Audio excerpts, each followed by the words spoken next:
Welcome to another edition of Raya's Power International. Today's video is entitled, Why You Need a Blood Panel Now. Year after year, people who want to lose weight spend hours in commercial gyms, walking on treadmills, riding stationary bicycles, or pumping ellipticals or stair climbers. After a year or two, they look the same.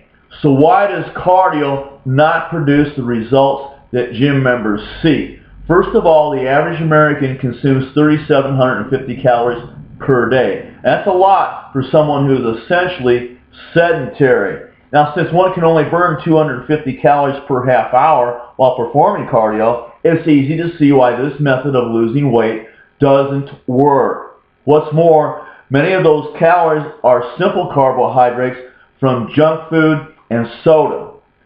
The foods that contain hormone-regulating nutrients are likely absent.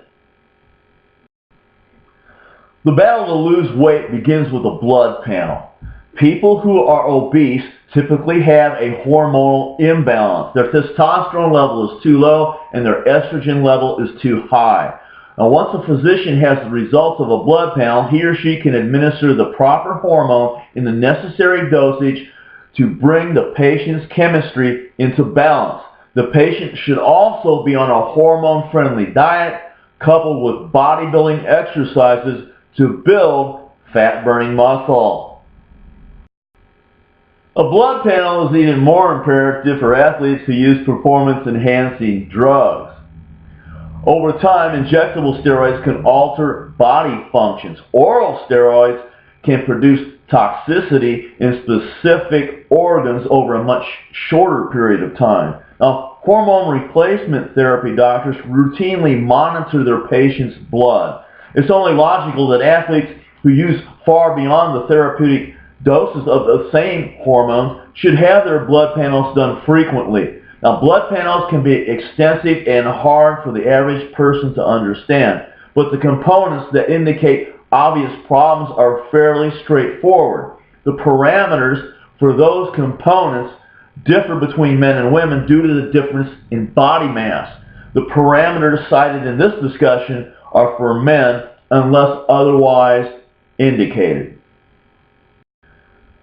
The first component of a blood panel that I want to talk about is hemoglobin. Now, hemoglobin is the oxygen-carrying content of red blood cells.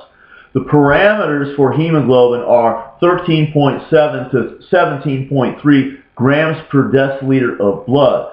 Bodybuilders whose hemoglobin is above 7.3 grams per deciliter are usually advised to give blood to reduce the pressure on their circulatory system.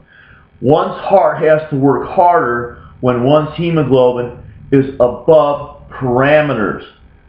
Hematocrit is another component of a blood panel. Hematocrit is the percentage of red blood cells in one's blood. Now, parameters range from 39 to 49%. A high hematocrit can indicate dehydration, heart disease, or lung disease. Another component of the blood panel that's very important to understand is called the BUN. Now, BUN stands for blood urea nitrogen. Now, this test measures how much nitrogen is in the blood. Now, this nitrogen comes from the urea that's in the blood. And this test is an indicator of how well one's kidneys are working. The BUN level rises when the kidneys are not able to remove urea from the blood in sufficient quantities. The parameters for the BUN test are 5 to 20 milligrams per deciliter of blood. Another very important component of the blood panel is serum creatinine. Another indicator of how well the kidneys are functioning is serum creatinine. This test measures how well creatinine is being cleared by the kidneys. Now, high levels of creatinine may indicate kidney malfunction or failure. The parameters for serum creatinine are 0.60 to 1.73 milligrams per deciliter of blood. Another organ that is affected by performance-enhancing drugs is the liver. Now, measuring albumin tells a physician how much of this protein which is made by the liver, is present in the blood. Now, albumin maintains the body's fluid balance. If it's too low or too high, there may be a problem with the liver, the kidneys, or a nutrient imbalance. The parameters for albumin are 2.9 to 5.0 grams per deciliter of blood. Now, bilirubin is another very important component of a blood panel. Bilirubin is a compound that occurs during the breakdown of old blood cells. High bilirubin may indicate one's liver isn't functioning properly. The parameters for bilirubin are 0.2 to 1.0 milligrams per deciliter of blood. Now let's talk about some of the components of the blood panel that indicate how well your thyroid is working, because performance-enhancing drugs do affect the thyroid. Now let's talk about TSH. The thyroid-stimulating hormone, or TSH, is a test that is done to find out if the thyroid is working properly. It measures how much of the hormone is being produced by the pituitary gland in the brain. Now, low values are associated with obesity. Now, the parameters for TSH are 0.030 to 4.0 international units per microliter of blood.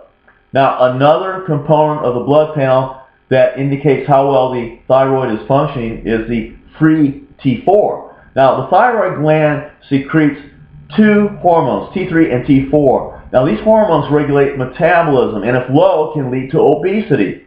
Now, the free T4 test measures the T4 that is not bound to a protein. The parameters for free T4 are 0.80 to 1.5 nanograms per deciliter of blood. Now, like I said, performance-enhancing drugs can lower T4. Now, athletes with low T4 usually are feeling tired most of the time. Let's talk about testosterone. Unfortunately, testosterone is not part of the normal blood panel. It's cost extra. It's a separate blood panel, okay? Now, what physicians like to measure is called free testosterone. Now, low testosterone can cause obesity as the body fat has an enzyme called aromatase that converts testosterone to estrogen. And high levels of estrogen can cause weight gain in both men and women. Now, physicians usually test for free testosterone, which measures the amount of testosterone bound to the protein albumin and the sex hormone binding globulin, SHBG. Now, this is the testosterone that is bioavailable. Free testosterone is bioavailable testosterone. In men, the natural parameters for free testosterone are 280 to 1100 nanograms per deciliter of blood. It's interesting to note that at the 1998 San Francisco Pro Invitational, 24 of the male bodybuilders tested at an average of 3,500 nanograms per deciliter of blood. However, one competitor tested at 21,000 nanograms per deciliter of blood. Now, in women, the parameters for free testosterone are different. They're 15 to 70 nanograms per deciliter of blood. The final component of a blood panel that I want to talk about today is total protein. Now, the parameters for total protein are 6.0 to 8.2 grams of protein per deciliter of blood. Now, true bodybuilders may show a very low total protein simply because they are metabolizing everything they eat. This has happened to me. Now, low total protein in non-bodybuilders may indicate kidney disease, liver disease, or inflammatory bowel disease. The units of measure used in blood panels may vary from lab to lab and can be very confusing. Now, even so, measurements outside of the parameters for any component of a blood panel should be discussed with your physician. Now, upon reviewing the components of a blood panel and the possible implications once they range outside of the set parameters, it becomes clear that blood panels are useful for anyone wishing to lose weight or competitive bodybuilders that are using performance-enhancing drugs.